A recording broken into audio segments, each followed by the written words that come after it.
Be expecting, मैं फिर उसके अकॉर्डिंग शुरू करूँ।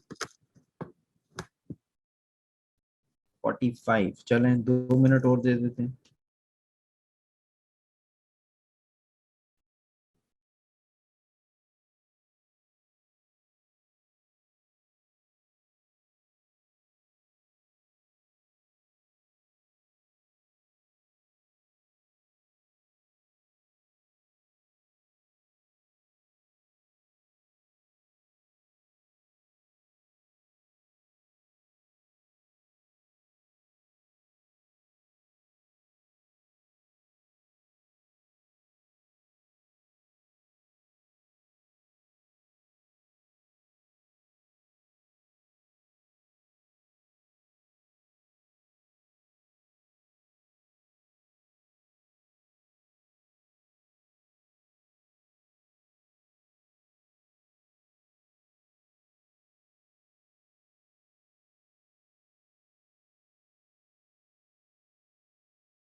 काइंडली, अच्छा नेक्स्ट टाइम से जब भी मेरी क्लास होगी प्लीज आपने सब लोगों को कहना है कि टाइम पे है। सही है, ताकि हम टाइम पे क्लास शुरू करें और अपने टाइम पे जो हमने प्लान करना है एक लेक्चर के अंदर पढ़ना है वो हम कर सकें।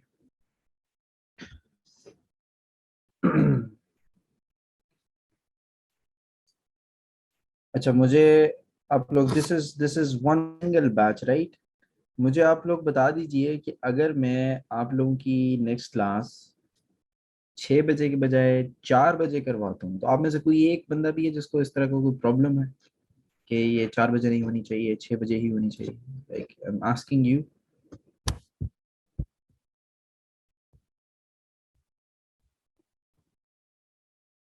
No problem.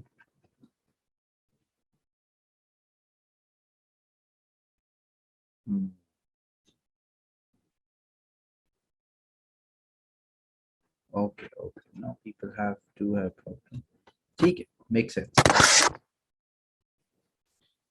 ठीक है, तो नहीं हो सकता। Anyways, acha, let me introduce myself formally. My name is Ibrahim Mirza, and I am from 49th Common, Foreign Service of Pakistan, and I am going to teach you a very small module, international organizations. It's a very interesting module. It's not restricted to any one subject. हालांकि बेशक आपने schedule देखा होगा तो आपने देखा होगा कि यू नो पाकिस्तान अफेयर्स लिखा हुआ था। हमारा क्या सवाल पूछा आपने? प्लीज पहले बात सुन लीजिए मेरी, शायद आपको आपके सवाल का जवाब मिल जाए।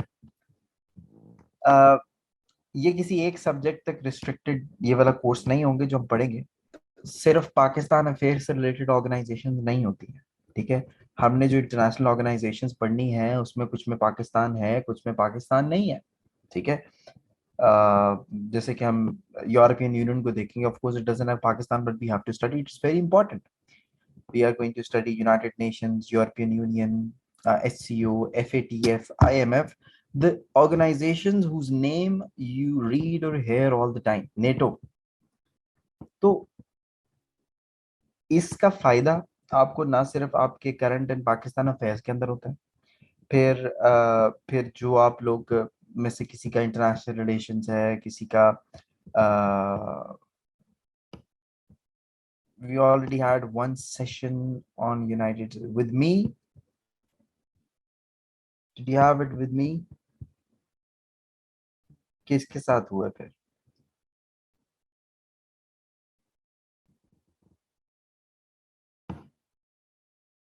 अच्छा, तो like you don't want me to teach United Nations, is that what you guys are telling me?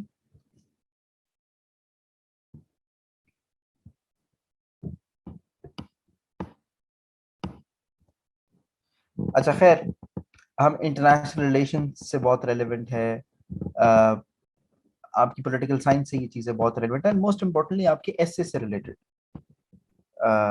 ये चीजें बहुत रेलिवेंट है. ठीक है, तो एंड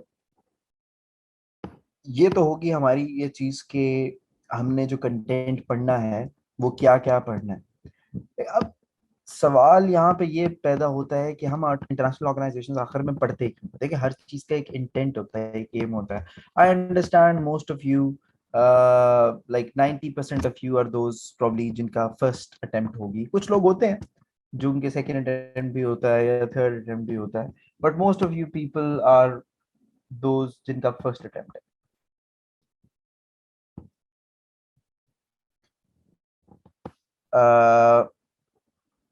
तो आपने एक चीज समझनी है कि अभी से अपना सोचने, समझने और पढ़ने का तरीका जो है वो बदलना है.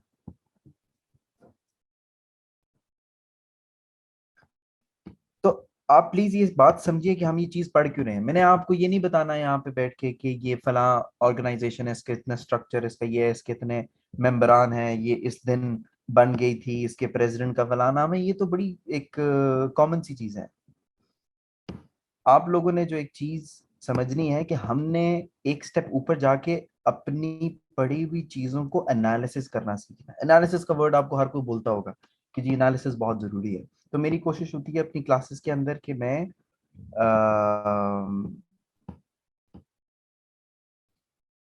आपको साथ साथ एग्जाम्स की टिप भी दूं कि किस तरीके से आपने एग्जाम्स को अप्रोच करना है, क्योंकि वही at the end of the day हमारे लिए सबसे इंपॉर्टेंट चीज है.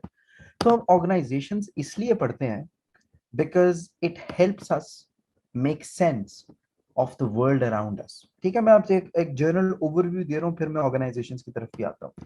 यूनाइटेड नेशंस का मैं एक क्विक ओवरव्यू आपको दे दूंगा और फिर हम आगे चले जाएंगे. मैं आपको डिटेल में नहीं पढ़ाऊंगा क्योंकि आप लोग पढ़ चुके हैं. देखिए, अगर कोई भी एग्जाम है आपका, उसके अंदर अगर सवाल आया टेररिज्म के ऊपर या क्लाइमेट चेंज या कोविड-19 के ऊपर, रेलेवेंट है ना ये चीजें, आप पढ़ते रहते हैं. ये सवाल इंटरनेशनल रिलेशंस में भी आ सकता है, पॉलिटिकल साइंस में भी आ सकता है, ये सवाल आपके एसे में भी आ सकता है, सवाल आपके करंट अफेयर में भी आ सकता है. तो आप मुझे बताओ, आप लोग सब पढ़ चुके हैं यूनाइटेड नेशंस, क्या यूनाइटेड नेशंस का जिक्र किए बगैर, उसके थ्रू एनालिसिस किए बगैर आपका जवाब कंप्लीट होगा?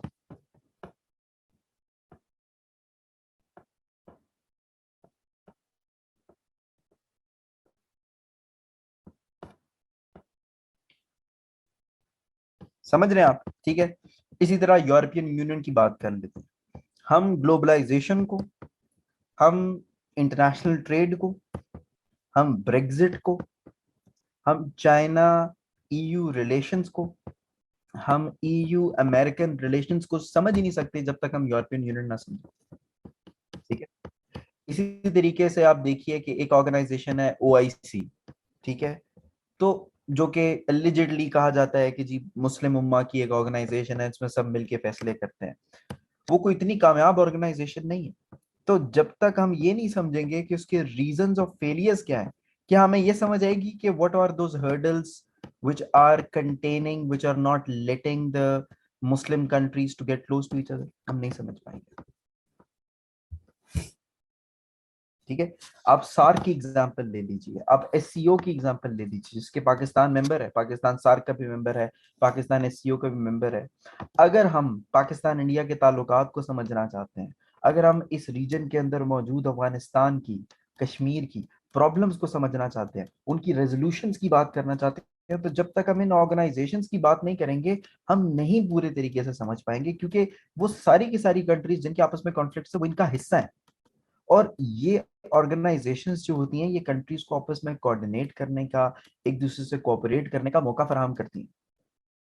और अगर ये मौका उनको ना दिया जाए तो आ, उनके पास और मीन्स नहीं होते हैं इस तरह नेगोशिएट करने की। क्योंकि अब देखिए, अब अपने आसपास देखिए कि दुनिया में ऑर्गेनाइजेशंस की एक लाइन लग चुकी है। There are so many different organizations, there are so many different trade and economic alliances, और वो चीज बढ़ती जा रही है।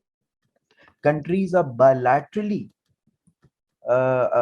एक दूसरे से कॉपरेट कम करती हैं, बल्कि मल्टाइलैटरली ज्यादा करती हैं। आप में से कोई मुझे बताएगा कि ये मल्टाइलैटरल क्या होता है, what do I mean by it? कोई मुझे एक इस तरह की किसी कॉपरेशन या ऑर्गेनाइजेशन का हवाला या एक मिसाल दे दें, ताकि मुझे पता चल जाए आपको मेरी बात समझ आ गई है।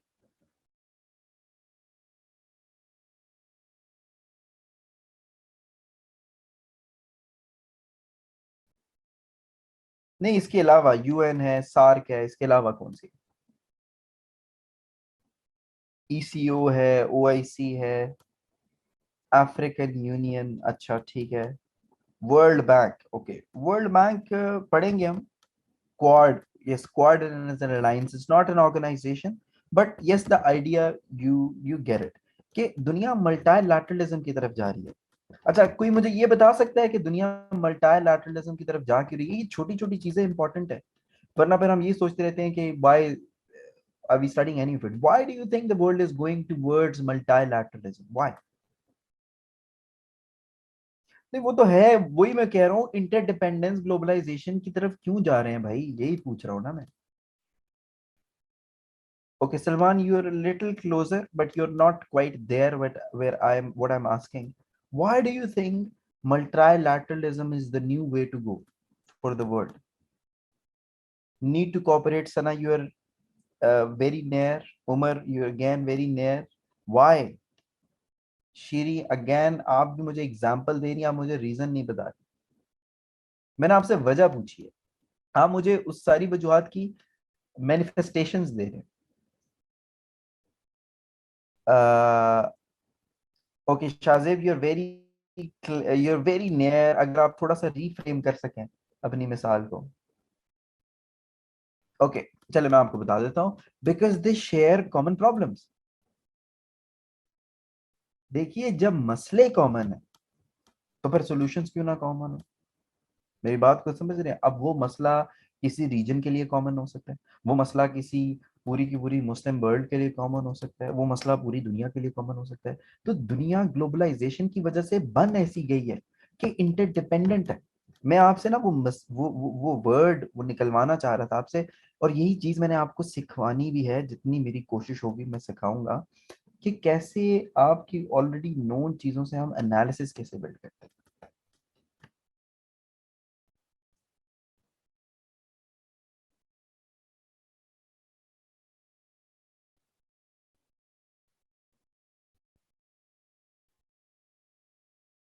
ठीक हो गया? मेरी बात समझ आ गई आपको?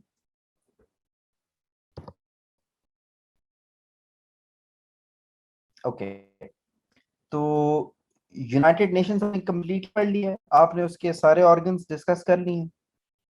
अगर कोई एक आप करना चाहें दोबारा तो मुझे बता दीजिए।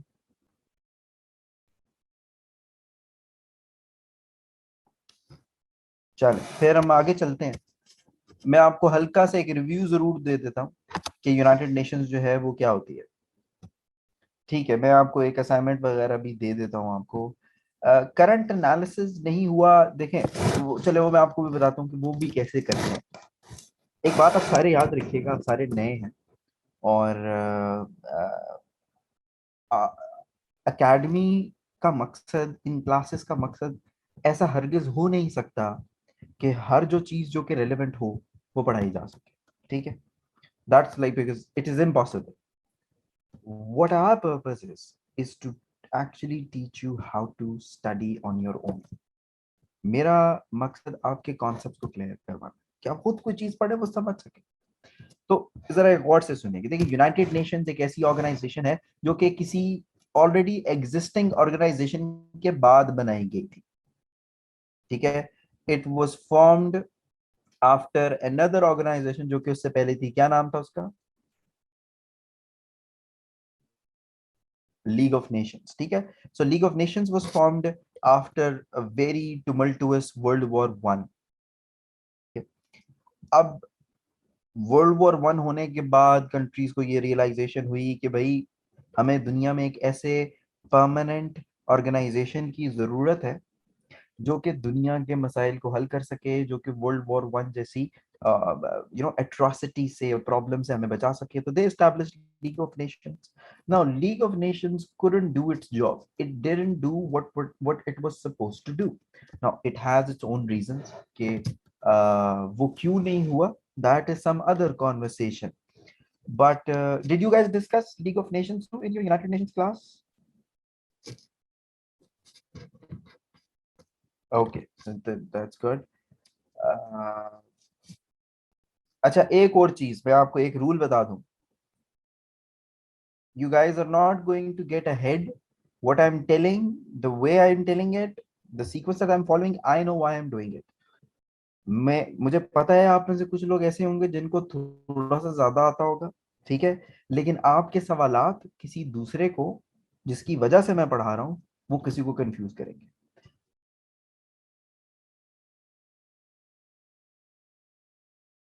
That's for you, all of your lectures. So please, थोड़ा सा वो करना। और and you can ask any questions when you want when I ask you to. आप क्या पूछ लीजिए सवाल, लेकिन कोई irrelevant क्वेश्चन नहीं पूछेगा कि अगला वो हो जाए, क्योंकि मैंने देखा है स्टूडेंट्स को।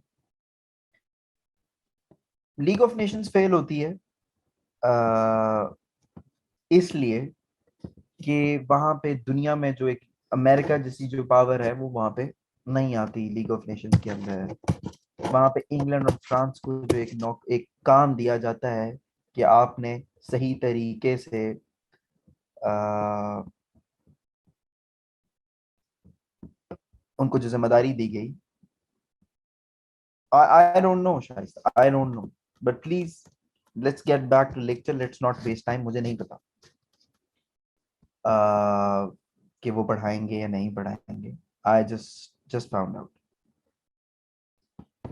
यूनाइटेड नेशंस इसलिए बनाई गई क्योंकि लीग ऑफ नेशंस एक और वर्ल्ड वॉर से वो नहीं रोक सकी। वर्ल्ड वॉर टू हो गई, वर्ल्ड वॉर टू में हुई, और उसके बाद फिर यूनाइटेड नेशंस को बनाया गया। यूनाइटेड नेशंस की एक प्रोसेस के थ्रू गुजर के बनी थी। ये ऐसा नहीं था कि सुबह उठे और सारी दुनिया ने डिसाइड किया कि हम यूनाइटेड नेशंस को बना लेंगे। नहीं, ऐसा हरगिज नहीं हुआ।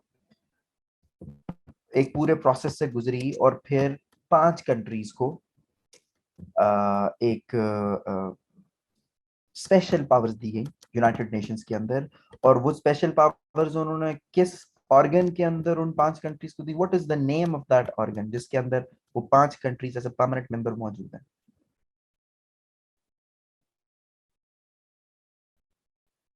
मैंने ऑर्गन का नाम पूछा, that is the United Nation Security Council. Good. क्यों? अभी आप में से किसी ने पूछा था कि क्यों दी गई, चाइना को क्यों दी गई? देखिए, चाइना को इसलिए दी गई because China was an ally of America at that time. China fought the war on their side. And दूसरी वजह ये भी थी कि अब इस बात को समझिए कि यूएसएसआर एंड यूएसए ऑल्दो जंग उन्होंने इकट्ठे लड़ी, ऑल्दो उनके ताल्लुकात उस टाइम जरूरत के मुताबिक अच्छे थे, but America and England and France always wanted another country in the very region where USSR is to counter USSR. So China was the best contender, और कोई कंटेंडर ही नहीं था। लेकिन आप खुद सोचे ना, उस टाइम और किस मुल्क को वो दे सकते थे वीटो पावर, और वो कोई भी नहीं था। जापान जो है उनके खिलाफ तो जंग हुई थी, ठीक है। साउथ कोरिया, नॉर्थ कोरिया के अपने कॉन्फ्लिक्ट्स थे। इंडिया था, इंडिया पाकिस्तान थे नहीं। तो China was the contender. China was a huge country, a very long history and a very economically इतना सुपीरियर नहीं थे, लेकिन वो they were a very special country even then. नहीं इकरा, चाइना 1949 में नहीं बना। China is one of the oldest countries in the world. ये मुझसे काफी पूछा जाता है। देखिए चाइना कि जो कहते हैं कि वो 1949 में बना है, ऐसा नहीं है कि उससे पहले चाइना नहीं था, चाइना था। हुआ ये कि 20वीं सदी के आगाज में, अब ये सुन लीजिए, काफी लोगों की ये कंफ्यूजन होती है कि 20वीं सदी के आगाज में चाइना के अंदर एक सिविल वॉर शुरू होगी between the two groups inside the countries. एक वो ग्रुप था जो हुकूमत कर रहा था चाइना में, और एक वो ग्रुप था जो कि उनके खिलाफ था। और उस ग्रुप को लीड कर रहे थे माओ जेडोंग, जो कि एक उनका एक कम्युनिस्ट माओइस्ट उनकी जो आइडियोलॉजी थी। हुआ ये 1949 में कि उस माओ जेडोंग ने अपने ग्रुप के साथ गवर्नमेंट को डिफीट कर दिया और अपनी गवर्नमेंट इंस्टॉल कर दी। तो उस टाइम चाइना को उन्होंने कहा कि चाइना की रीबर्थ हुई है। तो चाइना का नाम भी चेंज कर दिया। पहले इसको कुछ और कहते थे, अब इसको कुछ और कहते हैं। पहले it was known as the Republic of China, now it is known as the People's Republic of China. तो आरओसी से पीआरसी हो गया, तो the whole ideology of it changed. ठीक है, that's why it is said कि 1949 में बहुत हुआ। यूनाइटेड नेशंस को बनाया गया। इसके तीन जो सबसे अहम ऑर्गन्स हैं, जनरल असेंबली है, सिक्योरिटी काउंसिल है, और आपका आईसीजे है। ठीक है, international court of justice. General assembly is a legislative organ, ठीक है, जो कि लेजिस्लेशन करता है, जो कि कानून साजी करता है। जनरल असेंबली के 193 मेंबर्स होते हैं। मैं सिर्फ ओवरव्यू दे रहा हूँ, ठीक है, and will be done with this in 5 minutes, so that I can move on. General assembly एक लेजिस्लेटिव ऑर्गन होता है। Security council, the most powerful and in fact the most important organ in the whole United Nations, security council के। आप में से कोई मुझे बता सकता है कि यूनाइटेड नेशन सिक्योरिटी काउंसिल को जो जिम्मेदारी दी गई है वो क्या है, और वो कहाँ लिखी हुई है?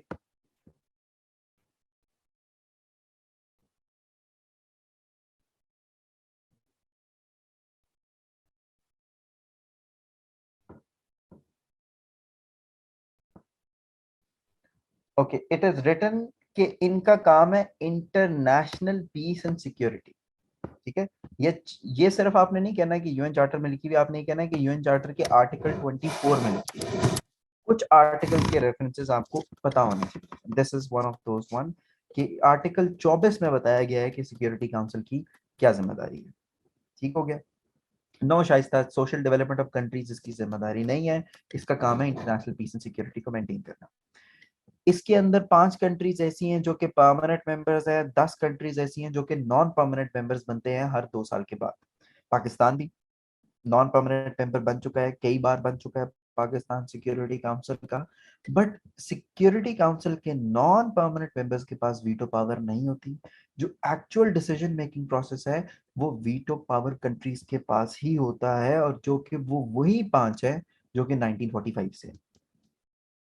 ठीक है, यूनाइटेड नेशन सिक्योरिटी काउंसिल की वर्किंग के ऊपर काफी ज्यादा क्रिटिसिज्म भी किया जाता है कि ये एक ऐसी बायस्ड ऑर्गेनाइजेशन है, ये एक ऐसी आप कह ले इशू बेस्ड ऑर्गेनाइजेशन है कि इसमें जो पावरफुल कंट्रीज हैं वो बजाय इसके कि वो दुनिया के इंटरेस्ट को सामने रखते हुए फैसला करें, वो अपने इंटरेस्ट को सामने रखते हुए फैसला करती हैं। And even if you guys don't have any background in it, since you have taken the class and you have read it, you have studied it, आप अपने सराउंडिंग में सुनते भी रहते हैं कि कितनी ज्यादा it reneges from its responsibilities, whether it comes to the Kashmir issue or the Palestinian issue or the Muslims in Yemen, Russia Ukraine crisis, ठीक है, the atrocities committed by Israel, the atrocities committed by India, ठीक है, the invasion of Iraq, the invasion of Libya. There are so many examples,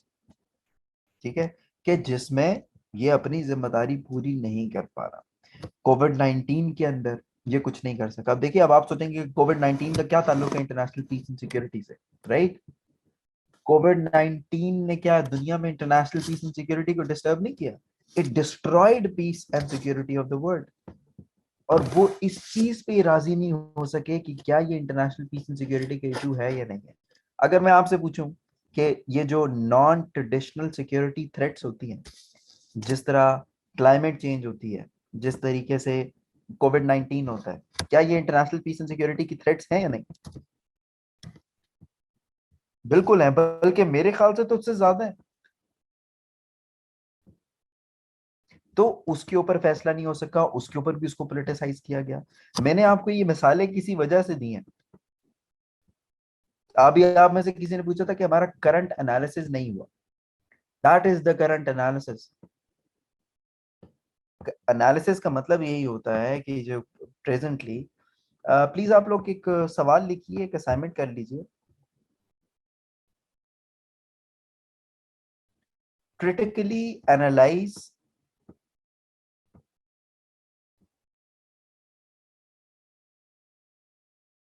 the successes and the failures of United Nations.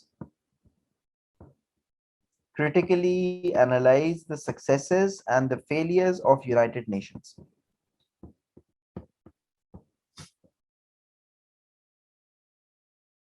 Make it a 20 marks assessment assignment and try writing something on it. International court of justice, आखिरी चीज, उसके बाद I just move on from here, मैं नहीं करवाऊंगा आगे। International court of justice is the judicial organ of the United Nations. Judicial organ का मतलब ये है, इसका मतलब हरगिज ये नहीं है कि दुनिया में कोई कॉन्स्टिट्यूशन मौजूद है और वो जो आईसीजे की जुडिशरी है वो उस कॉन्स्टिट्यूशन के तहत को फैसला करती है। तो फिर आईसीजे किस चीज के तहत फैसला करता है? आप लोगों ने पढ़ा है तो मैं आपसे इसलिए पूछ रहा हूँ ताकि आपकी थोड़ी सी रिवीजन भी हो जाए। आईसीजे किस चीज की बेस के ऊपर फैसला करती है? No, ICJ decisions are binding, they are not binding. No, no, no, no, they are binding.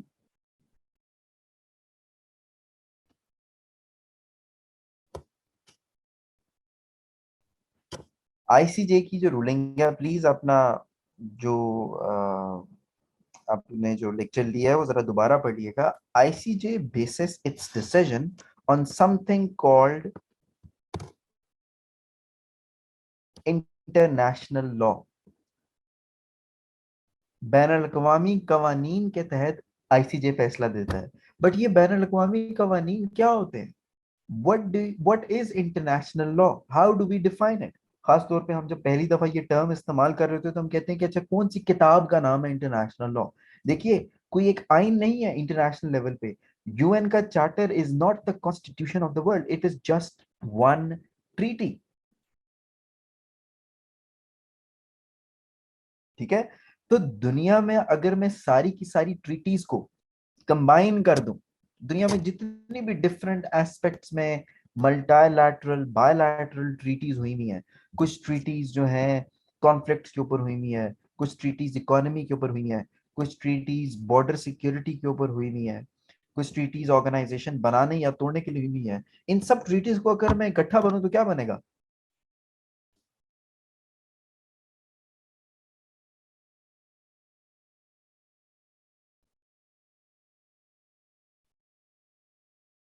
International law. ठीक हो गया? तो इंटरनेशनल लॉ के तहत वो फैसले देती है और वो बाइंडिंग फैसले देती है, प्लीज ये बात याद रखिएगा। और वो फैसले सिर्फ स्टेट्स के लिए देती है। आईसीजे के अंदर एक स्टेट जाके अपना केस लड़ सकती है, कोई इंडिविजुअल बंदा जाके नहीं लड़ सकता, कोई ऑर्गेनाइजेशन जाके नहीं लड़ सकती, स्टेट रिप्रेजेंटेटिव ही जा सकता है। ठीक हो गया? तो ये छोटा सा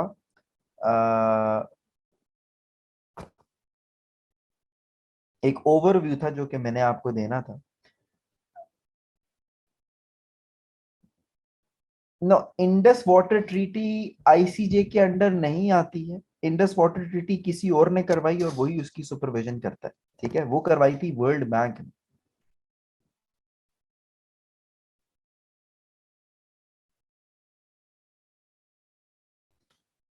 अदनान भाई, UN, what do you mean by UN? There is no such thing as UN.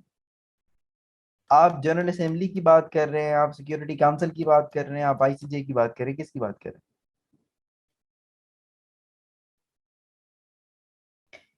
Okay, Imran Khan did not raise the issue of Kashmir in ICJ. अभी हम आईसीजे की बात कर रहे हैं, जनरल असेंबली की नहीं। ये तीन डिफरेंट ऑर्गन्स हैं। आईसीजे के जो फैसले होते हैं वो बाइंडिंग होते हैं, वो लाजमी है कंट्रीज के ऊपर मानना। क्योंकि असद भाई, आईसीजे के अंदर कभी फैसला गया ही नहीं कश्मीर का, एक केस गया ही नहीं है। There is no such thing as UN overall, every organ has its own jurisdiction.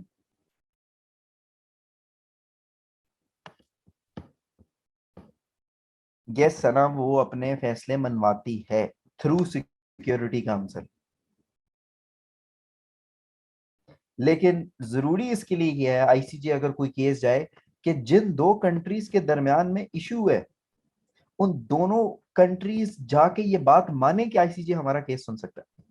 अगर लेट से दो कंट्रीज के दरमियान में इशू है, एक कंट्री जाती है और दूसरी नहीं जाती है, आईसीजे फैसला नहीं दे सकता। बट अगर दोनों कंट्रीज जाती हैं, दोनों कंट्रीज आईसीजे के इस बात पर राजी हो जाती हैं that ICJ can give our decision, ICJ will give the decision and it will be binding, वो मानना लाजमी है।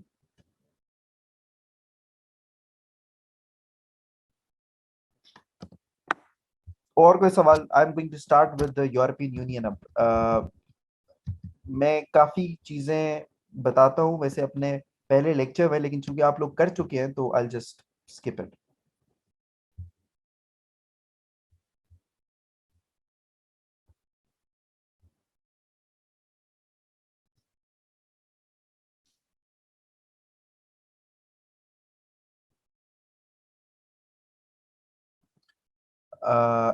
Any question?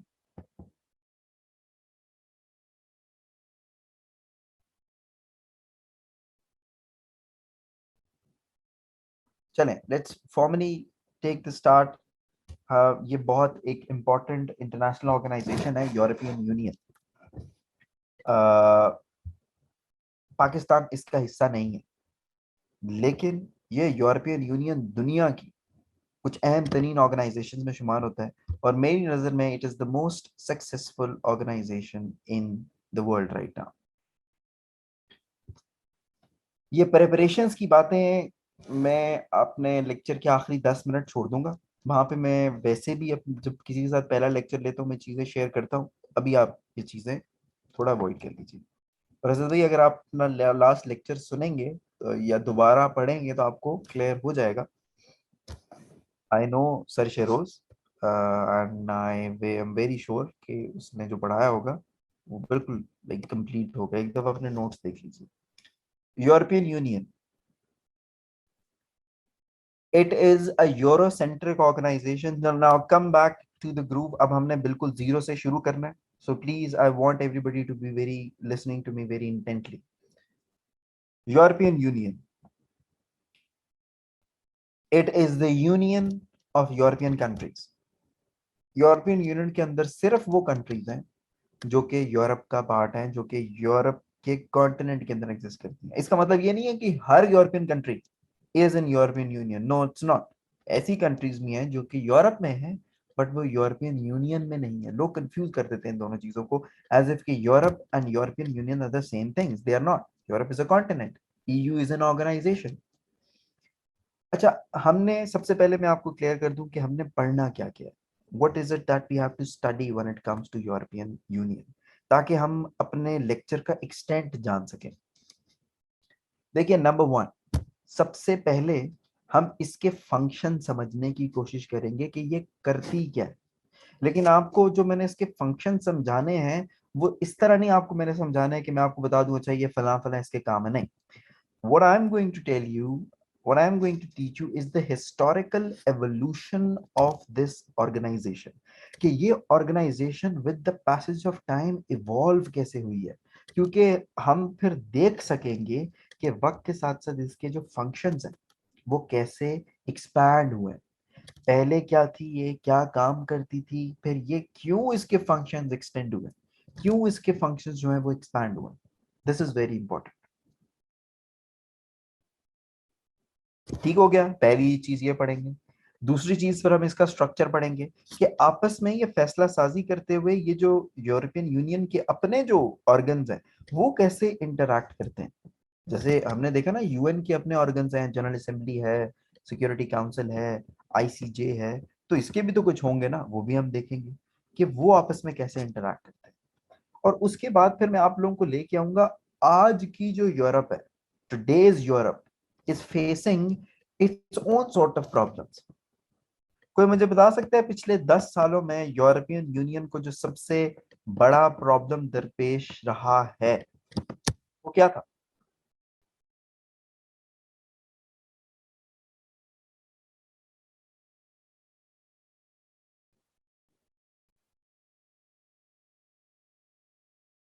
That was Brexit. Very good. Brexit is, हम ब्रेक्सिट को डिटेल में पढ़ेंगे, मैं आपको बताऊंगा। और ब्रेक्सिट आपको डिटेल में पढ़ाना इसलिए जरूरी है क्योंकि वो कंटेम्प्रेरी टॉपिक है, वो हो चुका है, वो लाजमी आपको पता होना चाहिए, उसकी इम्प्लीकेशंस क्या है, वो क्यों हुआ, जो हम डिस्कस करेंगे। क्योंकि उसके कॉन्टेक्स्ट में हम दुनिया के बाकी प्रॉब्लम्स को पढ़ सकते हैं। जो मसले यूके में है वो फ्रांस, जर्मनी, इटली, पोलैंड, चेक रिपब्लिक, हंगरी में भी हैं। मैंने तेजी से इन कंट्रीज के नाम ले लिए, मैं आपको असाइनमेंट दूंगा तो आपको चीजें मजीद क्लियर हो जाएंगी। तो इस तरीके से आपके लेक्चर को मैंने बिल्ड करना है ताकि हम कॉन्टेक्स्ट समझ सकें आज के यूरोपियन यूनियन का। Clear so far so good? Okay, let's start with our historical evolution of this European Union. European union शुरू से यूरोपियन यूनियन नहीं है, इतनी स्ट्रांग, इतनी बड़ी, इतनी पावरफुल, इतनी अमीर ऑर्गेनाइजेशन नहीं थी। तो लेकिन ये कैसे इवॉल्व हुई? तो what I have done, I have broken down it's evolution into different eras. मैं आपको छोटे छोटे एरास में लेके चलूंगा ताकि हमें चीजों की क्लैरिटी साथ साथ आती रहे। देखिए, यूरोप की जो इंटीग्रेशन है उसका जो आगाज है वो वर्ल्ड वॉर 2 के बाद हुआ। अगर एक वर्ड के अंदर मैं यूरोपियन यूनियन को बयान करना चाहूं जो कि यूरोपियन यूनियन की वर्किंग को बताता है तो वो क्या वर्ड होगा? In my view that word is integration, because European society is a highly integrated society in every way possible. वो यूरोपियन कंट्रीज एक दूसरे से पॉलिटिकली इंटीग्रेटेड है, एक दूसरे से सोशली इंटीग्रेटेड है, एक दूसरे से इंटीग्रेटेड है। ठीक है, तो बहुत ज्यादा इंटीग्रेशन है। लेकिन ये इंटीग्रेशन ऐसा नहीं है कि बहुत पुरानी है। 1945 तक, जब तक वर्ल्ड वॉर 2 चली, दुनिया का सबसे कंटेंशियस जोन, यानी बाय कंटेंशियस आई मीन जहां पे सबसे ज्यादा दुनिया में हिस्ट्री में फटे हुए हैं, वो कहाँ पे हुए हैं? वो तो यूरोप में हुए हैं। यूरोपियन कंट्रीज आपस में हुए हैं। They were very very belligerent countries for each other. लेकिन 1945 में जब वर्ल्ड वॉर 2 कंक्लूड हुई तो यूरोपियन कंट्रीज को एक रियलाइजेशन हुई कि भाई अगर हम यूरोप के अंदर अमन कायम करना चाहते हैं, अगर हम ये चाहते हैं कि इस दुनिया के खित्ते में अमन हो और हम तरीके से रह सकें, तो किसको इनिशिएटिव लेना पड़ेगा? हमें खुद इनिशिएटिव लेना पड़ेगा। ठीक है, so they started to find ways to cooperate with each other. Now if I ask you guys, what do you think is the best way to cooperate with each other? सबसे बेहतरीन तरीका क्या होता है कोऑपरेट करने का?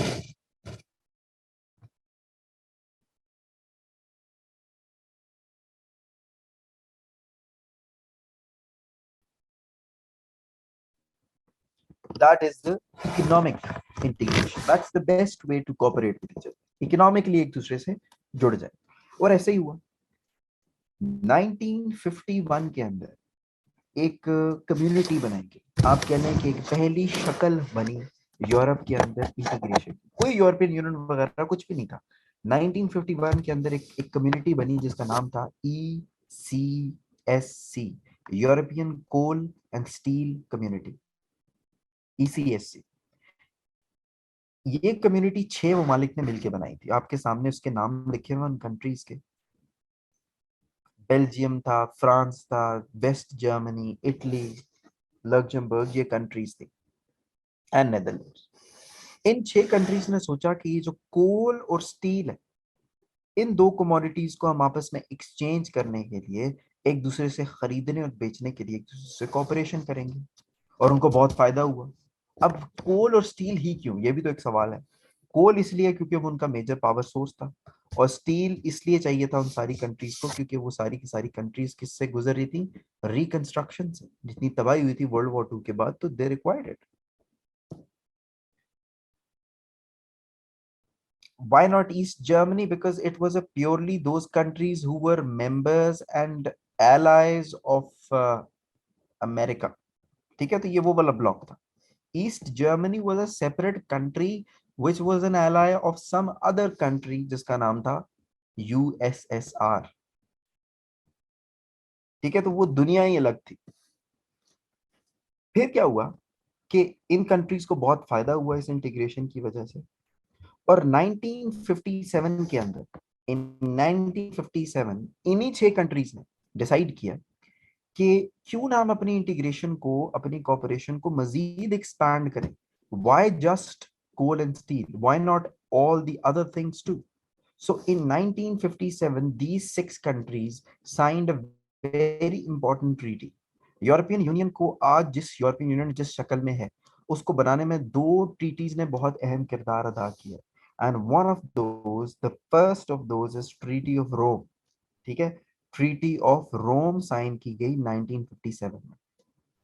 इस treaty of Rome ने 2 काम किए। अब आपने गौर से सुनने हैं दोनों काम। ट्रीटी ऑफ रोम ने पहला काम किया कि इसने एक नई किस्म की कम्युनिटी बनाई जिसका नाम था ईईसी, यूरोपियन इकोनॉमिक कम्युनिटी। ठीक है, एक तो काम इसने ये किया। दूसरा काम इसने ये किया कि इसने स्टैब्लिश की something known as the common market. तो ट्रीटी ऑफ रोम ने 2 एम्स अचीव किए। It established EEC and it established the common market between these 6 countries. Now, what do I mean by common market? Common market से मेरा मतलब ये है कि जब ये 6 कंट्रीज इकोनॉमिकली एक दूसरे से किसी चीज को एक्सचेंज करेंगी, तो वो कॉमन लॉज की बेस के ऊपर कर सकेगी। अब आप देखते हैं ना कि अब पाकिस्तान जब आसपास की कंट्रीज के ऊपर ट्रेड करता है, तो ईरान के डिफरेंट इंपोर्ट एक्सपोर्ट लॉज हैं, अफगानिस्तान के डिफरेंट इंपोर्ट एक्सपोर्ट लॉज है, चाइना के डिफरेंट है, इंडिया के जैसे कंट्रीज के होते हैं, ऐसे ही होता है ना।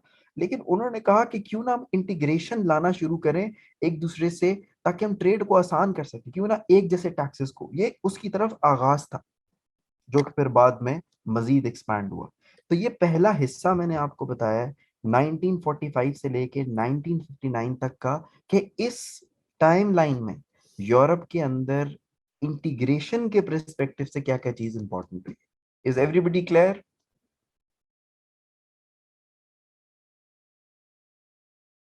Okay.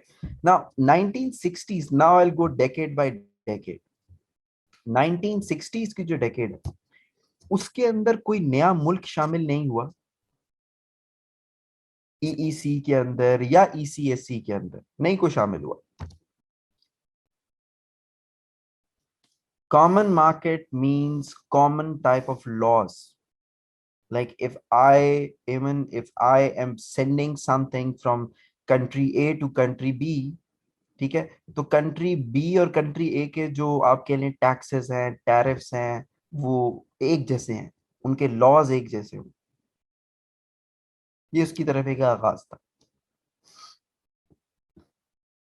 1960s के अंदर क्या हुआ कि 1960s के अंदर कोई नई कंट्री शामिल नहीं हुई इन ऑर्गेनाइजेशन के अंदर, इन इन इन नहीं नहीं शाह से, फ्री ट्रेड कुछ आगे की चीज है, अभी उससे ये बहुत पीछे थे। ये आगाज था सिर्फ। There was no such thing as free trade at that time. तो 1960s की डेकेड में कोई नया मुल्क शामिल नहीं हुआ। अच्छा, कोई आप मुझे मुझे मुझे बता सकता है कि एक बड़ी अहम कंट्री ईसीएससी और ईईसी का पार्ट नहीं बन सकी, कौन सी थी वो कंट्री?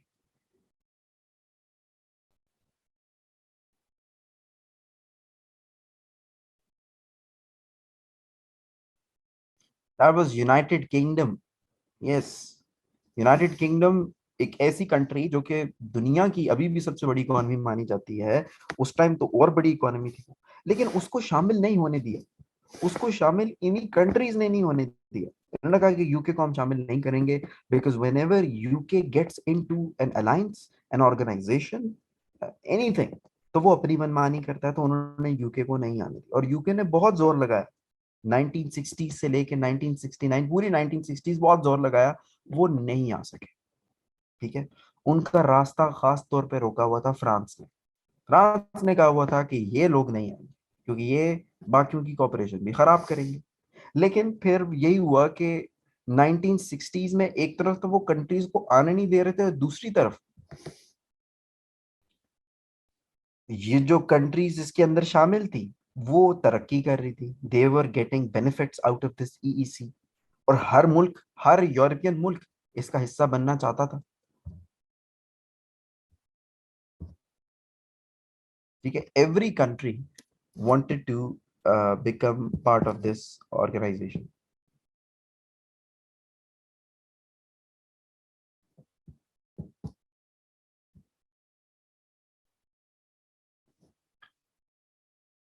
लेकिन 1960s में ये पॉसिबल नहीं हुआ। Then comes the decade of 1970s। I am just telling you the की आप कह रहे हैं एनालिसिस पॉइंट्स जो कि हर एरा में है, डिटेल में हमने नहीं जाना। 1970s में क्या हुआ कि पहली बार ऐसा हुआ कि कंट्रीज फिर आने की इजाजत उनको मिल गई, यानी कि फिर एक दरवाजा खुल गया कंट्रीज की एंट्री का। और 1970s में हमने क्या देखा कि ईईसी को ज्वाइन किया इंग्लैंड ने, यानी कि यूके ने, आयरलैंड ने, डेनमार्क ने। तो उसकी कंट्रीज की तादाद 6 से 9 हो गई। तो एक फायदा था, एक इनलार्जमेंट होगी है मेंबरशिप के अंदर। सिमिलरली पोर्चुगल और स्पेन, ये दोनों कंट्रीज शामिल तो नहीं हो सके ईईसी के अंदर, लेकिन इन्होंने, इनकी जो अवाम थी, जो पोर्चुगल और स्पेन की अवाम थी, वो चाहते थे कि हम शामिल हों। और उन्होंने अपनी,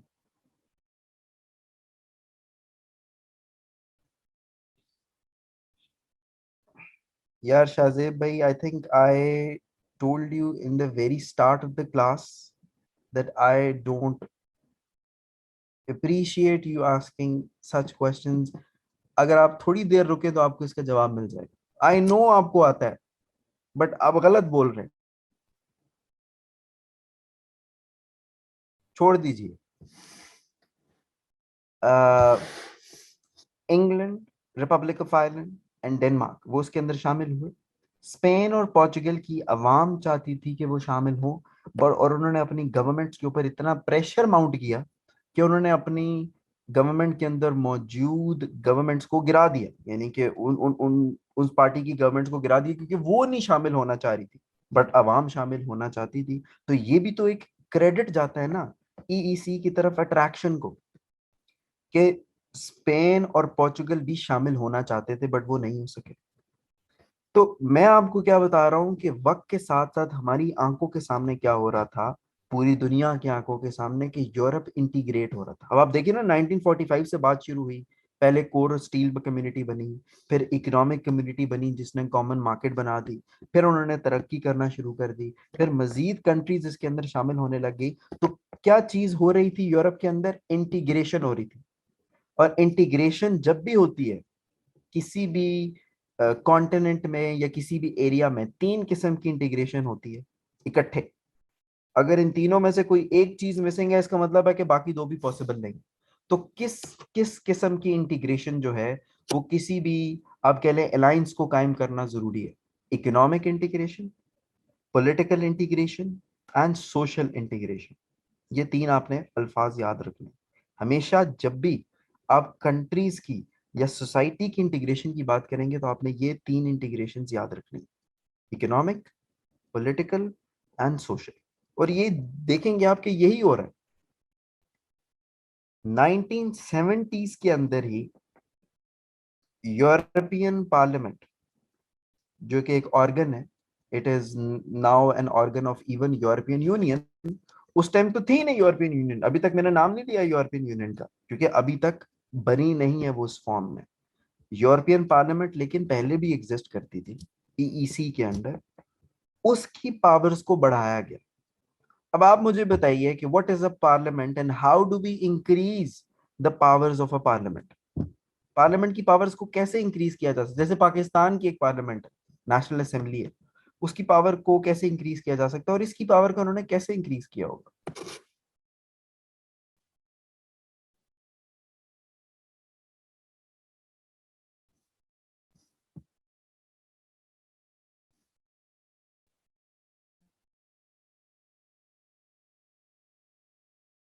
गुड, ठीक है, मतलब उनको लेजिस्लेट करके, अमेंड करके, उनको मजीद एरियाज देके कि आप इन इन चीजों के ऊपर भी वो कीजिए, लेजिस्लेशन कीजिए। तो उसको एरियाज दिए गए इन्वेस्टमेंट के, जो यानी कि यूरोपियन कंट्रीज के अंदर इन्वेस्टमेंट करने का जो एक एरिया था, जो ट्रेड के फैसले करने का जो एरिया था, वो दिया गया। तो ये पॉलिटिकल इंटीग्रेशन है या नहीं? ये है। ये पॉलिटिकल इंटीग्रेशन भी है, ये इकोनॉमिक भी है, ये सोशल भी है। सिमिलरली 1979 के अंदर यूरोपियन लोगों को, the citizens of Europe were given the power to elect their own members for the European Parliament. कि यूरोपियन पार्लियामेंट के अंदर वो मेंबरान बैठे हैं जिनको आपने इलेक्ट किया। पहले डायरेक्ट रिप्रेजेंटेशन नहीं होती थी, पहले इनडायरेक्ट रिप्रेजेंटेशन होती थी। यानी कि पहले लोग नहीं यूरोपियन पार्लियामेंट के लोग पार्लियामेंटेरियंस को इलेक्ट करते थे, वो उस मुल्क के पॉलिटिशियंस करते थे। तो ये भी तो एक मजीद इंटीग्रेशन की तरफ कदम है। सो फार सो गुड। अभी तक किसी को कोई क्वेश्चन है तो पूछिए, जो पढ़ा है उससे।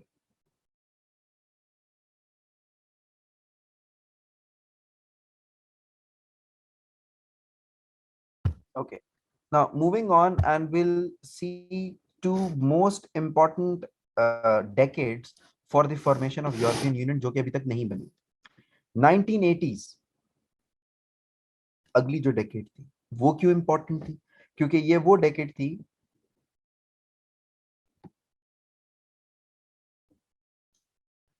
जिसमें मजीद कंट्रीज शामिल हुई, ग्रीस शामिल हुआ, स्पेन एंड पोर्चुगल अल्टीमेटली शामिल हो गए 1980s के अंदर। तो मजीद इसकी एक्सपेंशन हो गई, मतलब मजीद पॉलिटिकल एक्सपेंशन। इसी तरह 1980s के अंदर जो 1986 है, 1986 में यूरोपियन पार्लियामेंट ने एक एक्ट पास किया, एक बिल पास किया, एक लॉ पास किया, जिसमें उन्होंने एक प्रॉमिस की। इट वाज अ प्रॉमिस कि हम अगले 6 सालों में, यानी कि 1986 से ऑनवर्ड्स 6 सालों में, ये जो यूरोप की जो यूरोपियन इकोनॉमिक कम्युनिटी है, इसको हम मजीद इंटीग्रेट करेंगे। यानी कि जो कॉमन मार्केट बनाई हुई है हमने, इसको हम सिंगल मार्केट में तब्दील करेंगे। पहले तो मुझे ये बताएं कि ये कॉमन मार्केट कब बनी थी, किसने बनाई थी common market, like under which treaty?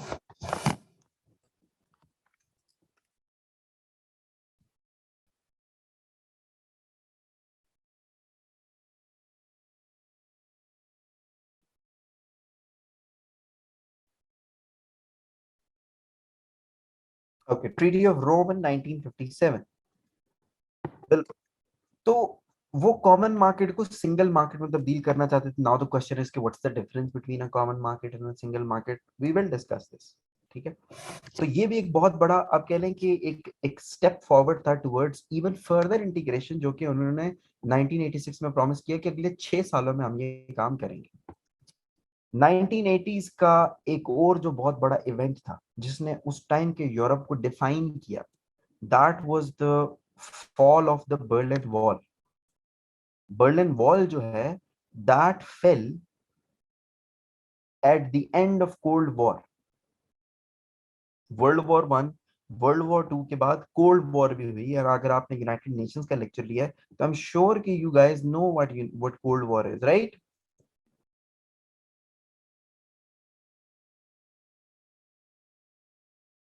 चले, क्या क्या आपको पता होना चाहिए, क्या क्या नहीं पता होना चाहिए, ये लेक्चर के एंड में जरा इसके ऊपर बात करेंगे। मैं 10 मिनट दूंगा आपको, कुछ चीजें मैंने बतानी है। कोल्ड वॉर भी एक एक तरह की जंग थी जो कि जिसने दुनिया को बहुत इम्पैक्ट किया। दुनिया दो हिस्सों में डिवाइड हो चुकी है। दुनिया का आधी कंट्रीज यूएसए की तरफ थी और बाकी कंट्रीज जो हैं वो आप कह लें कि यूएसएसआर की तरफ थी। उस टाइम रशिया नहीं था, उस टाइम यूएसएसआर था, जिसको हम सोवियत यूनियन भी कहते थे। तो ईस्ट जर्मनी उस टाइम सोवियत यूनियन का एलाय था, वेस्ट जर्मनी उस टाइम अमेरिका का एलाय था। लेकिन कोल्ड वॉर खत्म होने से चंद अरसा पहले जो दीवार, जो फिजिकल बैरियर इन दो कंट्रीज को और इनके कैपिटल को डिवाइड करता था, वो गिर गया।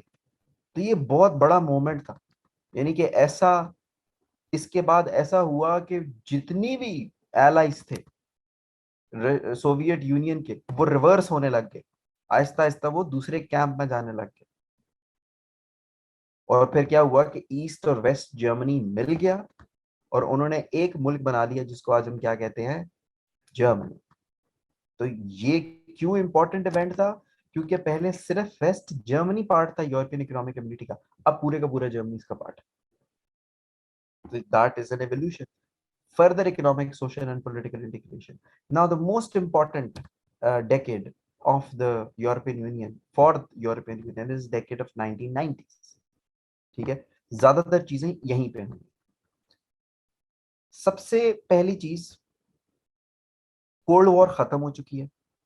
A war fought between America and Soviet Union, that is over. तो कंट्रीज ने मजीद किसकी तरफ का रुख किया? ईईसी का रुख किया। कंट्रीज जो कि पहले एलाइज थी यूएसएसआर की, या जो पहले यूएसएसआर के अंदर शामिल थी, क्योंकि यूएसएसआर तो टूट गया। आपको पता है सोवियत यूनियन एक बहुत बड़ा एक सॉर्ट ऑफ मुल्क था, एक यूनियन थी, वो टूट गया और उससे कई दूसरे मुल्क बने। और उन मुल्कों ने किसका रुख किया? Towards the European economic community, कि हम भी इसका हिस्सा बनना चाहते हैं। जिन कंट्रीज को आज आप ईस्टर्न यूरोपियन कंट्रीज कहते हैं, ईस्टर्न यूरोपियन कंट्रीज, वो कभी सोवियत यूनियन का पार्ट भी थे। ठीक है। अच्छा, तो ये एक इंपॉर्टेंट डेवलपमेंट थी 1990 की। इसी तरह भी मैंने आपको थोड़ी देर पहले बताया था कि 1986 में एक प्रॉमिस किया गया सिंगल यूरोपियन एक्ट के नाम से। अब उस प्रॉमिस को पूरा करने का टाइम आ गया था। तो 1993 में 6 साल गुजर चुके थे 93 तक। अब उस वादे को पूरा करना था। वादा क्या था? कि हम कॉमन मार्केट को सिंगल मार्केट में तब्दील करेंगे। ठीक हो गया। तो इस वादे को पूरा करने के लिए एक ट्रीटी साइन की गई। पहले ट्रीटी ऑफ रोम साइन की गई थी 57 में, अब 93 में मैस्ट्रिक्ट ट्रीटी साइन की जा रही है। इस ट्रीटी ने दो काम किए। This treaty did two things just like Treaty of Rome. Treaty of Rome ने भी दो काम किए थे, इसने भी दो काम किए। इसने पहला काम ये किया कि इसने ईईसी को तब्दील कर दिया किसमें? ईयू में। ना फाइनली ईयू इस फॉर्म में बनी है जो कि हमारे सामने है। और इसने कॉमन मार्केट को तब्दील कर दिया सिंगल मार्केट में, यानी कि कॉमन मार्केट को मजीद एक्सपैंड कर दिया। अब मैं आपको बता देता हूं कि सिंगल मार्केट क्या होती है। देखिए, व्हेन आई से the term single market, what I mean के it is the integration of four things in the society: integration of goods, integration of services, integration of people, and integration of money. इन चारों चीजों की जब integration होती है society के अंदर, तो उसको हम सिंगल मार्केट कहते हैं। ना मैं वन बाय वन बताता हूं what do I mean bye integration of goods, integration of services, and integration of people and money. एक सेकंड।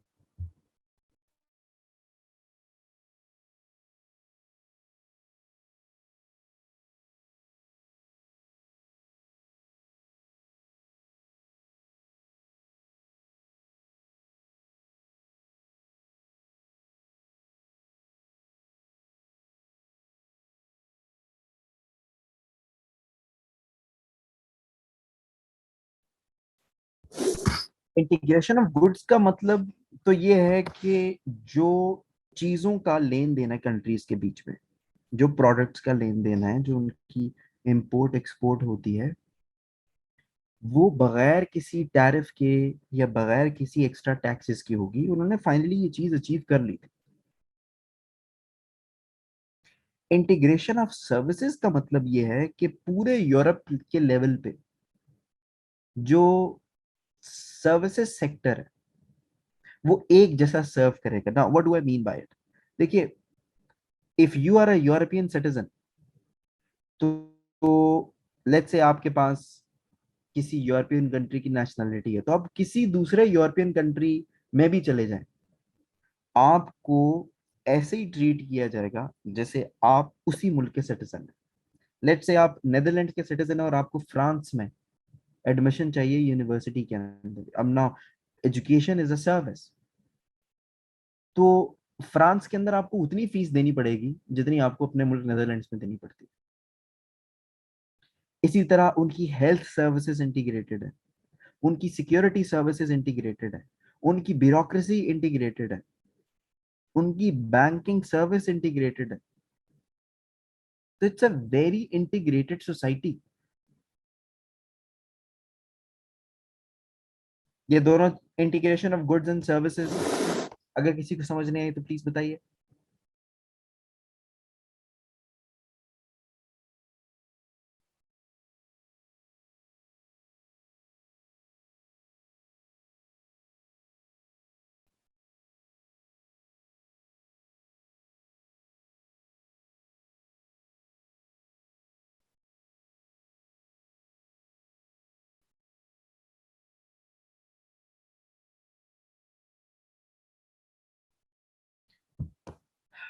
इंटीग्रेशन ऑफ गुड्स का मतलब एक्सचेंज ऑफ गुड्स, जो इंडस्ट्रियल गुड्स होती हैं जो कि एक जगह से दूसरी जगह पे जाती हैं, वो बगैर किसी टैक्सेस से जाएंगी। इंटीग्रेशन ऑफ सर्विसेज का मतलब है कि इनके बैंकिंग लॉज, इनकी कॉमन पुलिसिंग, इनकी कॉमन ब्यूरोक्रेसी, इनके कॉमन हेल्थ लॉज, इनके कॉमन एजुकेशन लॉज पूरे के पूरे यूरोप को इंटीग्रेट करते हैं आपस में, यानी कि एक जैसे हैं।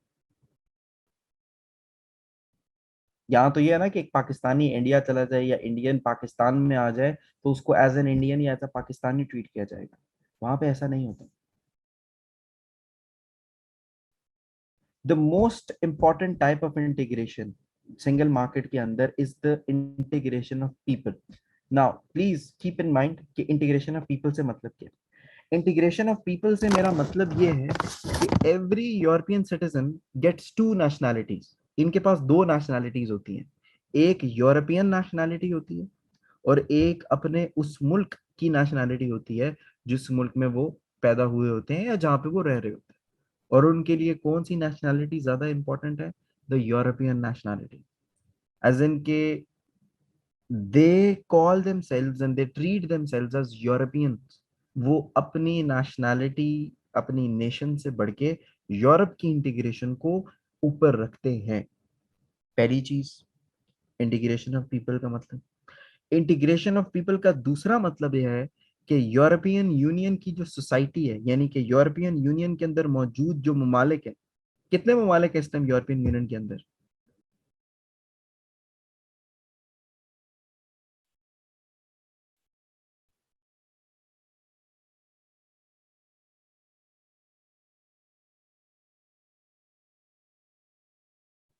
27। यस।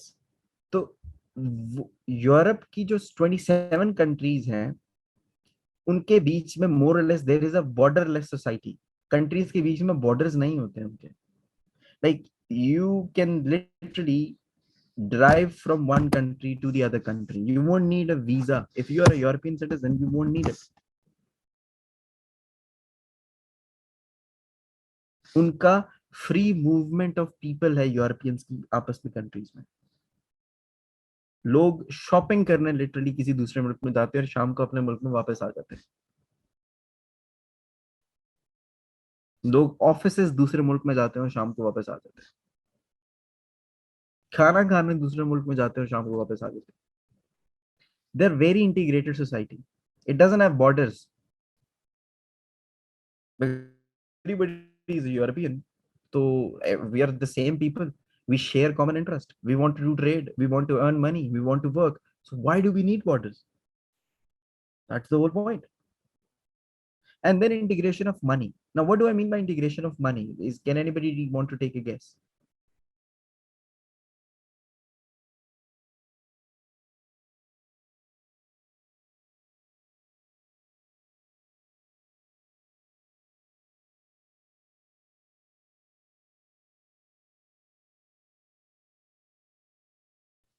इंटीग्रेशन ऑफ मनी का मतलब है कि वो उनके जो फाइनेंशियल लॉज हैं कॉमन उन्होंने करने की कोशिश की है कि उन्होंने कॉमन करेंसी बनाने की कोशिश की है, और वो है भी। बहुत सी कंट्रीज हैं जो कि यूरो को अपनी करेंसी मानते हैं। In fact to be very exact 18 countries ऐसी हैं 27 में से जो कि अभी मानती हैं, और अभी उसका प्रोसेस जारी है, अभी मजीद कंट्रीज भी इसके अंदर शामिल हो रही हैं। तो this is what the single market is. इस प्रॉमिस को मैनिफेस्ट करने के लिए फिर उन्होंने इकदाम लिए जो कि अभी मैंने आपको बताया। मतलब उन्होंने 99 में यूरोजोन कायम किया। यूरोजोन का मतलब था इंटीग्रेशन ऑफ मनी को अचीव करना। यूरोजोन का मतलब है यूरो को क्रिएट करना, वो उन्होंने किया। फिर इसी तरह इंटीग्रेशन ऑफ पीपल के लिए उन्होंने शेंगेन एग्रीमेंट किया आपस में। Schengen, it's not Shenzhen, it's Schengen. ठीक है, हम पाकिस्तान में शेंजन वीजा के नाम से ये बात ये फेमस हुई हुई है ये टर्म। शेंगेन एग्रीमेंट का मकसद ही इंटीग्रेशन ऑफ पीपल को पॉसिबल बनाना था। इनकी अपनी कॉमन सिक्योरिटी पॉलिसीज हैं, ये एक दूसरे से डोमेस्टिक अफेयर्स में भी कोऑपरेट करते हैं। तो European society is an entirely different society. मतलब हम जब तक अगर वहां पे रहे ना तो हम उस चीज को फील नहीं कर सकेंगे। We won't be able to actually feel it के what does that even mean that countries don't have borders across each other. ठीक है, तो it's a very different society and the credit goes to the European Union. तो ये एक crux था major European Union के creation का। मैं आपको इस तरीके से मैंने क्यों बताया ये ताकि आप ये समझ सके कि इसके फंक्शंस कैसे इवॉल्व हुए। Now it will B clear on the functions of European Union के उसके जो मेजर काम है वो किन चार की एरियाज में है। वो integration of good services people and money के ऊपर है, और वो इवॉल्व हुए with the passage of time. अच्छा, जो 2000 की जो डेकेड थी 2000 से 2009 तक, उसमें जो बड़ी डेवलपमेंट्स हुई वो मैं आपको बता देता हूँ। देखिए, पहली बड़ी डेवलपमेंट तो ये हुई कि सन 2001 में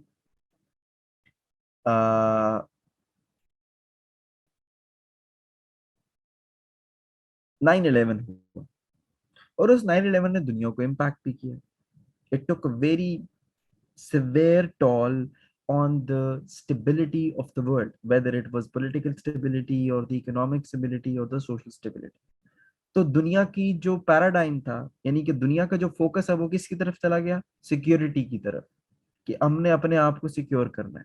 now I am not saying कि यूरोपियन यूनियन ने कोई फौज बना ली थी या इनकी कोई फौज है, कुछ भी नहीं है। इनकी फौज नहीं है, इनकी ये एक इकोनॉमिक ऑर्गेनाइजेशन है।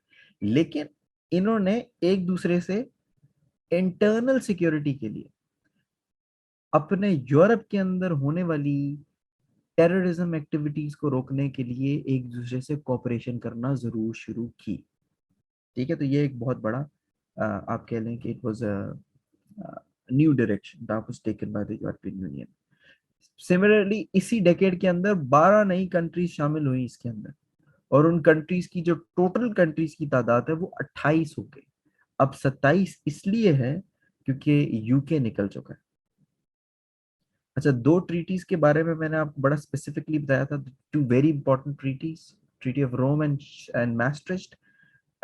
इसका सिर्फ नाम याद रख लें कि 2009 में एक लिस्बन ट्रीटी हुई थी, इसकी हम डिटेल में नहीं जाएंगे। सिर्फ इतना समझ लीजिए कि लिस्बन ट्रीटी के through European Union as an institution मजीद स्ट्रांग हुआ, यानी कि इसको मजीद एम्पावर किया गया। Now I have deliberately left the last decade जो कि गुजरी है 2010 से 2020 तक की। मुझे बताइए कि इस आखिरी 10 सालों के अंदर सबसे सिग्निफिकेंट इवेंट क्या था यूरोप के अंदर?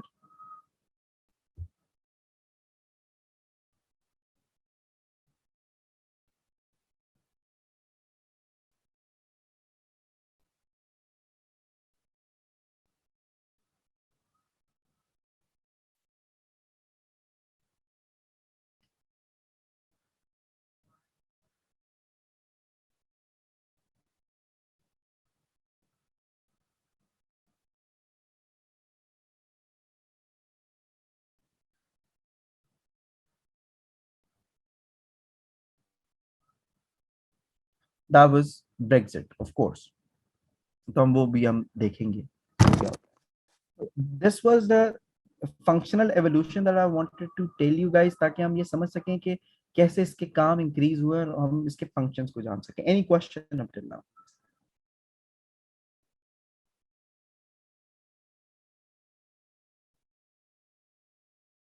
फर्स्ट पॉइंट इज कि वॉर एंड टेरर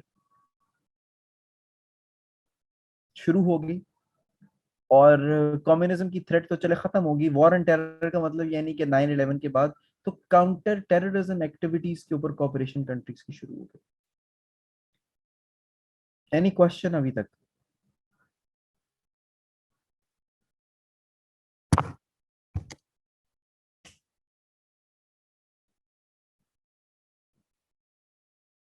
खुद सर्च कर ले हमारा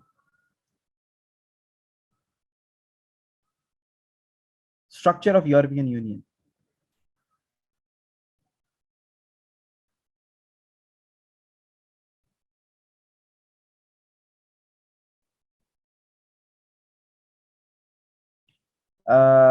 Huriya, if you are talking about UK, तो अभी उसके बारे में हमने पढ़ना है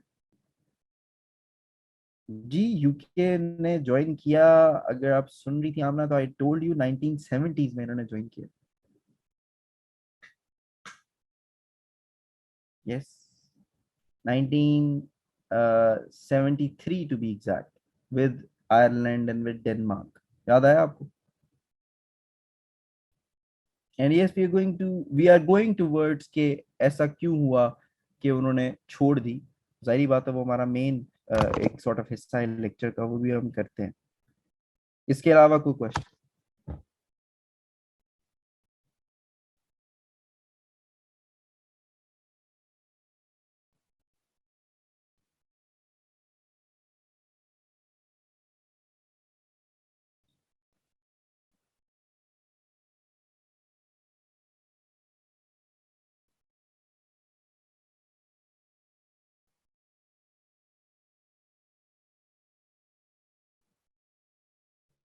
Okay, let's move on. Structure of the European Union. Just like uh, European Coal and Steel Community, just like United Nations, इसके अपने structures हैं. But before I talk about the important structures, मैं आपको पहले ये चीज बता दूं कि जो यूरोपियन यूनियन का कैपिटल है, that is in Brussels. Brussels is the capital of Belgium. और वो ना सिर्फ बेल्जियम का कैपिटल है, वो शहर यूरोपियन यूनियन का कैपिटल भी है। जैसे पाकिस्तान का कैपिटल इस्लामाबाद है, तो इस्लामाबाद में ही सारी की सारी इंपॉर्टेंट स्टेट इंस्टीट्यूशंस हैं। यहीं पे सुप्रीम कोर्ट है, यहीं पे जुडिशरी है, एज इन सॉरी, यहीं पे सुप्रीम कोर्ट है, यहीं पे प्राइम मिनिस्टर हाउस है, यहीं पे पार्लियामेंट है। तो यूरोपियन यूनियन के जितने भी अहम मामलात है, वो कहाँ पे तय होते हैं? वो ब्रसल्स में तय होते हैं। ठीक है, इसके बहुत से ऑर्गन्स हैं, लेकिन हमने जिन चार ऑर्गन्स के ऊपर फोकस करना है और जिन चार ऑर्गन्स की बात करनी है, वो है the European parliament, the European Council, the Council of European Union, and the European Commission. Now, please do not mix the names, because I've seen people confusing European Council and the Council of European Union. ये दो मुख्तलिफ organs हैं, ठीक है? So European Parliament, I'm going to say it again, the European Council, the Council of European Union, and the European Commission. ये चार main organs हैं European Union के, और इन्हीं चारों का आपस में इंटरेक्शन होता है, फैसला साजी अगर हमने समझनी है तो इन्हीं चारों के अकॉर्डिंग हम समझेंगे। ठीक है, तो first of all, European parliament. Now there is a word parliament with it. तो what does this word mean? अगर कोई पार्लियामेंट होती है, उसका काम क्या होता है? What do you think a parliament does?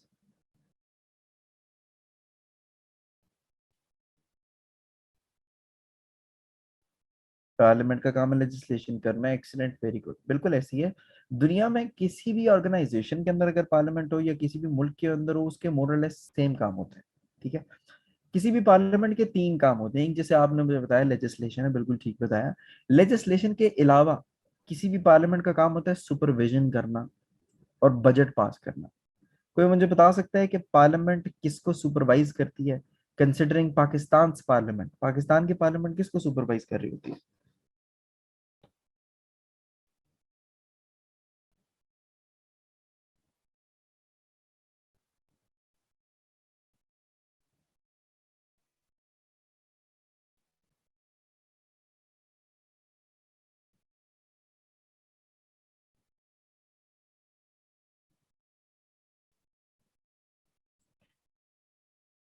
No, not rule of law और द कंट्री और द कॉन्स्टिट्यूशन। पार्लियामेंट सुपरविजन करती है गवर्नमेंट की।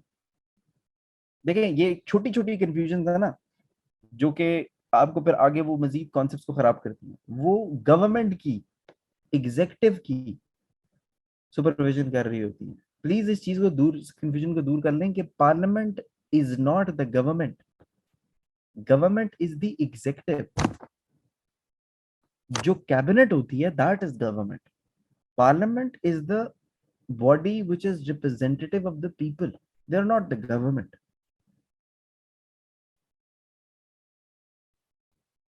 Clear? And finally budget pass करती है। मैं आपको पाकिस्तान की पार्लियामेंट की मिसाल इसलिए दी क्योंकि यूरोपियन पार्लियामेंट के भी यही तीन काम है। अभी जो मैं आपको एक बात बताने लगा हूँ वो बहुत इंपॉर्टेंट है। चले पहले मैं आपको बता दूं कि इसके मेंबर्स 751 हुआ करते थे यूके के छोड़ने से पहले। जब यूके ने छोड़ दिया है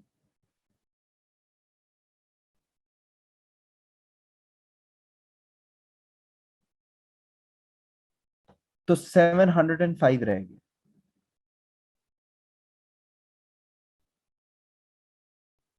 ठीक हो गया?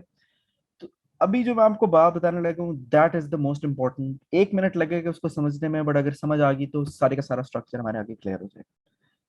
यूरोपियन पार्लियामेंट मेक्स लॉज, यानी कि यूरोपियन पार्लियामेंट क्या करती है? सबसे पहले काम कि कवानीन बनाती है, ठीक है, with the council of European union. यानी कि इससे हमें क्या पता चला कि ये अकेली नहीं है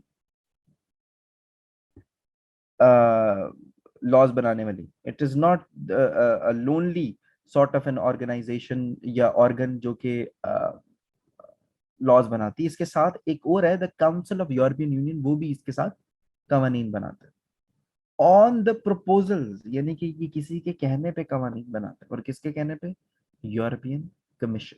आई am going to repeat it again. European Parliament makes laws with the Council of European Union on the proposals of European Commission। यानी कि European parliament council of European Union के साथ मिलके यूरोपियन कमीशन के कहने पे कवानीन बनाता है। ये बात क्लियर हुई है?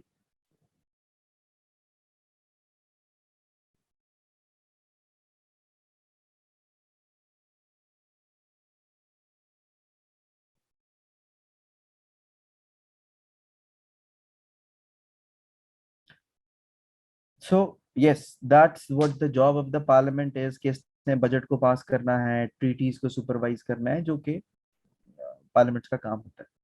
Then comes the other organ, the European Council. ठीक है ना? European Council is entirely different from European Parliament. European Council के 29 मेंबरान हैं। There are 29 members of European Council. और इसकी डिस्ट्रीब्यूशन होती है 27 +1 +1। Now what do I mean by that? देखिए, यूरोपियन काउंसिल के पहले तो आप ये समझिए कि मेंबरान कौन होते हैं, who are the members of the European Council. The member of European Council are the presidents and the prime minister of the country। यानी कि या आपके मुल्क की नुमाइंदगी आपका प्रेसिडेंट करेगा या प्राइम मिनिस्टर करेगा। क्योंकि यूरोप के ममालिक के अंदर किसी के अंदर पार्लियामेंट्री निज़ाम है, किसी के अंदर सेमी प्रेसिडेंशियल निज़ाम है, किसी के अंदर प्रेसिडेंशियल निज़ाम है, उनके अपने अपने इंतजाम हैं। तो मुल्क का जो सबसे बड़ा होता है वो इनकी अपने मुल्क की यहाँ पे नुमाइंदगी करता है। तो 27 तो ये लोग हो गए क्योंकि 27 कंट्रीज हैं। तो 27 प्रेसिडेंट्स और प्राइम मिनिस्टर्स, राइट। जो 28वां मेंबर होता है वो बेसिकली इसी यूरोपियन काउंसिल का प्रेसिडेंट होता है। There is a president of this council. वो इन 27 लोगों में से नहीं है, वो एक अलहदा से मेंबर होता है। एक ब्यूरोक्रेटिक सीट है ये। It's a technocratic seat, it's a very important seat. 28 हो गए। और जो 29th मेंबर होता है वो बेसिकली जो यूरोपियन कमीशन है, जिसका भी जिक्र हमने किया था यूरोपियन पार्लियामेंट को पढ़ते हुए, यूरोपियन कमीशन का भी एक प्रेसिडेंट होता है, वो भी यहाँ पे आके बैठता है। तो ये 29 लोग पूरे हो जाते हैं।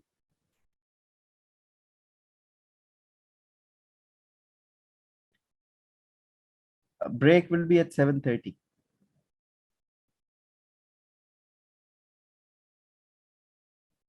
So there are 29 members of the European Council. 27 are the heads of the states or the head of the government. 28th is the president of the European Council. 29th is the president of the European Commission. ये बात clear है?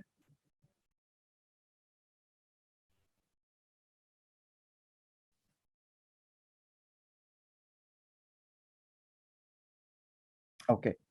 Now the question here is कि ये करती क्या है? What does it do? Because parliament का तो काम था लेजिस्लेशन करनी है उसने, सुपरविजन करनी है उसने, बजट बनाना है, तो ये क्या करती है? देखिए, ये ना सुपरविजन करते हैं, ना लेजिस्लेशन करते हैं, ना बजट पास करते हैं। ये एक ही काम करते हैं, ये पॉलिसी डायरेक्शन पास करते हैं। They pass the policy direction. ठीक है। To make new laws. For example ये कह सकते हैं, अब जारी बात है, इट्स अ बॉडी जिसमें ममालिक के प्रेसिडेंट्स और प्राइम मिनिस्टर बैठे हुए हैं। तो ये तो इसी तरह के फैसले करेंगे ना कि अगले 1-2 सालों में हमारे यूरोपियन यूनियन की डायरेक्शन क्या होगी, कि क्या हमें इमिग्रेशन क्राइसिस के बारे में क्या करना है, हमें क्लाइमेट चेंज के बारे में क्या करना है, काउंटर टेररिज्म के बारे में। ये जो बड़े फैसले हैं उसकी डायरेक्शन पास करता है ये पूरी की पूरी organization. Clear? Now coming to the third organ, फिर उसके बाद हम ब्रेक कर लेते हैं। The council of European Union. Again इसका जिक्र हम ऑलरेडी कर चुके हैं। कहाँ पे किया? यूरोपियन पार्लियामेंट का जिक्र होते हुए। The council of European union क्या करता है? I just told you guys, what does it do?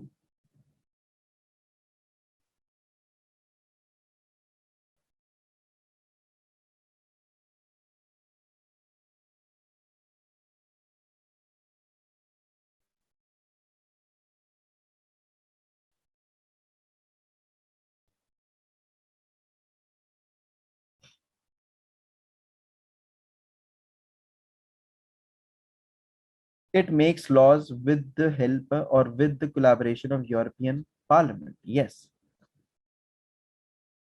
लेकिन पर यहाँ पे Sumera, it's a bureaucratic seat. Any European can be the president of the European Council. Parliament के अंदर इसका फैसला होता है।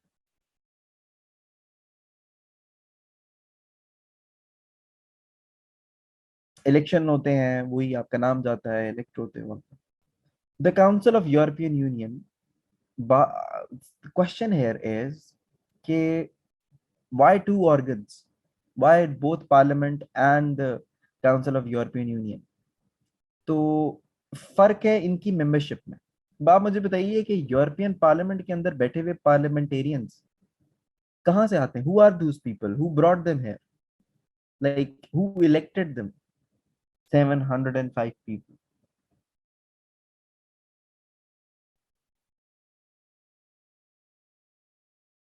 It was the people of the member countries, not the member countries, no, not the state parliamentarians, the people directly elect होकर आते हैं ये। लेकिन जो काउंसिल ऑफ यूरोपियन यूनियन है, यहाँ पे कौन आके बैठता है? यहाँ पे उन ममालिक के मिनिस्टर्स आके बैठते हैं। ठीक है, स्पेसिफिक मिनिस्टर्स।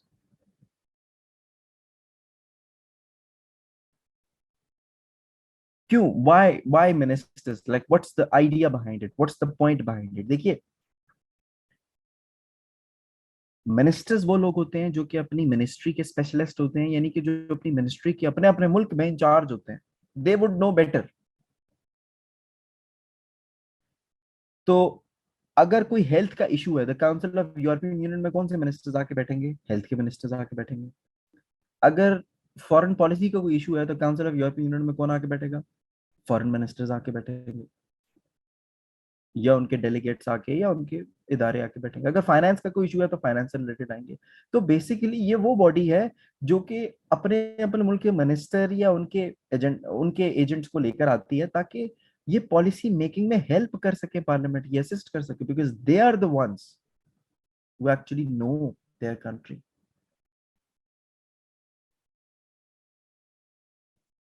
क्लियर? पता चल गया था काउंसिल ऑफ यूरोपियन यूनियन में। तो काउंसिल ऑफ यूरोपियन यूनियन की कोई परमानेंट मेंबरशिप नहीं है, as in there is no fixed number of ministers in council of European Union. It depends, it varies from agenda to agenda.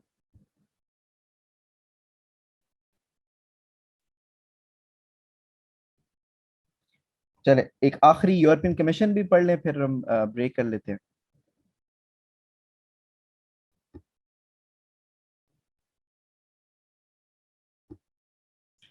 European commission, देखिए पीछे बच गया चौथा ऑर्गन यूरोपियन कमीशन, जो कि एक एग्जीक्यूटिव बॉडी है।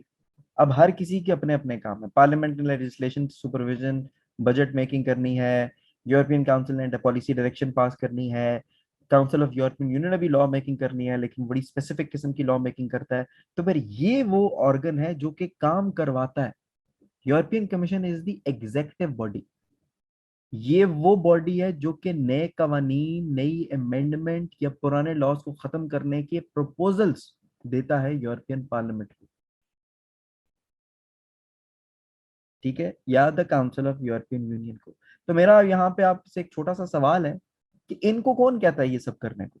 Who gives the orders to the European Commission to propose certain thing to parliament of the council of European union?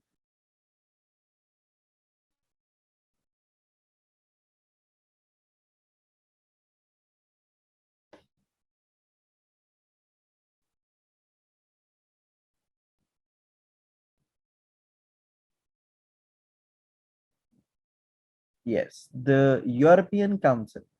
बिल्कुल, यूरोपियन काउंसिल। देखिए हाँ, वही बात है ना कि यूरोपियन काउंसिल का क्या काम था? पॉलिसी डायरेक्शन देना। तो वो इनको पॉलिसी डायरेक्शन देते हैं। सो होता ये है कि यूरोपियन काउंसिल पॉलिसी डायरेक्शन देगा यूरोपियन कमीशन को। यूरोपियन कमीशन उस पॉलिसी डायरेक्शन का एक डिटेल्ड प्रपोजल बनाएगा। वो प्रपोजल पार्लियामेंट के अंदर जाएगा, और parliament and the council of European Union उस प्रपोजल के ऊपर मिलके कानून साजी कर देंगे। That's how decision gets made in the European Union. Clear?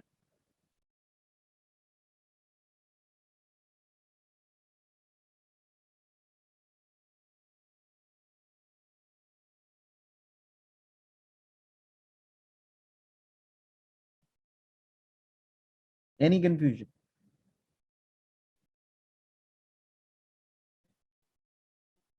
Policy direction European council से आती है। यूरोपियन कमीशन उस पॉलिसी डायरेक्शन का प्रपोजल बनाता है, और वो प्रपोजल पार्लियामेंट में जाता है लॉ मेकिंग के लिए। So basically, they are the ones who are enforcing the suggestions and the policy directions told by the European Council.